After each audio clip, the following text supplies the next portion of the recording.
さあ、今回の資料を早速読み解いていきましょう。今回はですね、たった一つの記念碑的な思考が古代ウイグルとテュルク文明の全体像をどうやって内包しているのかという壮大なテーマに迫ります。ちょっと想像してみてください。何世紀にもわたる知恵、広大な大地を生き抜く人々の息遣い、さらには夜空に輝く星々の瞬きまでがたった一冊の本の中に丸ごと保存されているんです。これは単なる過去の記録の羅列なんかじゃありません。ページをめくるごとに鮮やかに立ち現れる一つの生きた世界そのものなんです。まずは今回の資料の冒頭に記されたこの言葉に耳を傾けてみてください。クベティエアルマンディレナチトゥ、クベティエアルマンディレナチトゥ、クベティエアルマンクールダンチグリチヌ。どうですか？この美しくて古風な響き、もうこれだけですごく神秘的な古代の世界に引き込まれちゃいますよね。ここで意味しているのは、言語は単なるコミュニケーションの便利な道具ではないということです。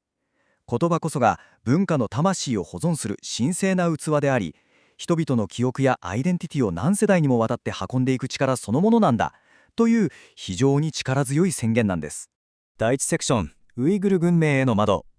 これはまさに過去の文明の姿を鮮明に覗き込むことができるタイムカプセルです。ここで展開されている一つの世界というアプローチ、本当にすごいんですよ。これただ単語が並んでいるだけの辞書だと思ったら大間違いです。当時の生活のすべてを網羅した超巨大な百科事典なんですね。例えば言語や文学の項目では、言葉の意味だけじゃなく古代の詩やことわざを引いて当時の人の感情や道徳観までありありと記録しています。民族学的な視点からは、部族独特の習慣や祭りの様子がまるで目の前で見ているかのように描かれていますし、さらに面白いのが天文学です。広大な草原を旅する彼らにとって星空は単なるロマンじゃありません。季節を知り、農業や牧畜のサイクルを決め、方角を知るためのまさに生死に関わる最重要データだったんです。当時の人々の生活、信仰、そして宇宙観のすべてがこのテキストの中にギュッと詰まっているんですよ。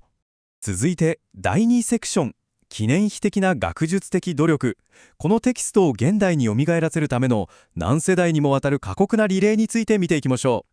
この歴史的な資料の裏には、歴史の闇に消えゆく運命だったテキストを救い出したいわば学術界のヒーローたちがいるんです。アブドゥール・エフェンディ、イブラヒム・エフェンディ、アブドゥーレシト、そしてハビブッラー・エフェンディといった偉大な学者たちですね。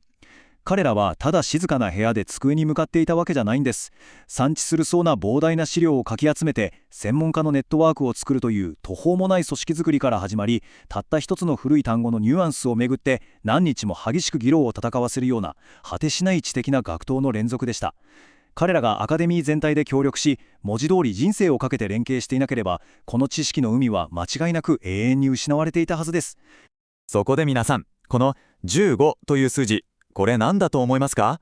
実はこれ、資料を集めて最初のフィールドワークを行い、研究の基礎を固めるという一番最初の段階だけでかかった年数なんです。15年ですよ。検索エンジンもデジタルデータベースもない時代です。険しい道を越え、遠くの村々を訪ね歩き、古老たちから消えゆく方言を聞き出し、かすれた写本を手作業で照合していく。資金不足やさまざまな困難に直面しながらも、ただ真実を追求したいという執念だけで突き進んだ15年。もう圧倒されますよね。そしてさらに驚愕なのがこの30です。なんと学者たちの中には、この文化的な宝を完全に翻訳して世に出すために自分の人生の30年間を丸ごと捧げた人たちがいるんです。一人の人間の学問的キャリアのほぼ全てですよね。視力を落としたり健康を害したり、あるいは倒れた同僚の思いを引き継ぎながら人生のあらゆる時間をこのテキストとの対話に捧げたわけです。この書物が持つ一つの世界をどうしても現代に注げらせたいという彼らの凄まじい渇望が計り知れない困難を乗り越える原動力になったんです。第3セクション、言語、地理、民族史。ここでは当時の人々が物理的な世界を言葉でどう分類し理解していたのかを探ります。ちょっと言語学っぽい話になりますが、すごく面白い仕掛けがあるんです。ラックやルクといった場所を示すチルク語の接尾辞に注目してみてください。これらが言葉にくっつくと、単なる地形じゃなくて人々の生存に直結したリアルな空間が立ち上がるんです。厳しい冬をしのぐための宿営地、クシュラック、家畜を養う豊かな牧草地、オトラック、動物の健康に欠かせない塩場、トゥズラック、そして生命の源である水源、スルク。どうですか？言葉がそのまま過酷な自然を生き抜くための実践的なサバイバルマップになっているのがはっきりとわかりますよね。つまり、たった一つの小さな設備字が単なる文法ルールの枠を超れちゃうんです。文学、歴史、地理学、そして民族史学。一見バラバラに見える分野が言葉を通して一つの世界観にシームレスに融合しているんですね。例えば、冬の宿営地という言葉一つから彼らがどんな気候の中で生き、どんな歴史をたどってそこへ行き着き、イロリの周りでどんな英雄譚を語り継ぎ、どうやって共同体のルールを作っていたのかが見えてくるんです。言葉の構造を紐解くことは、彼らの生きた大地そのものを追体験することに他ならないんです。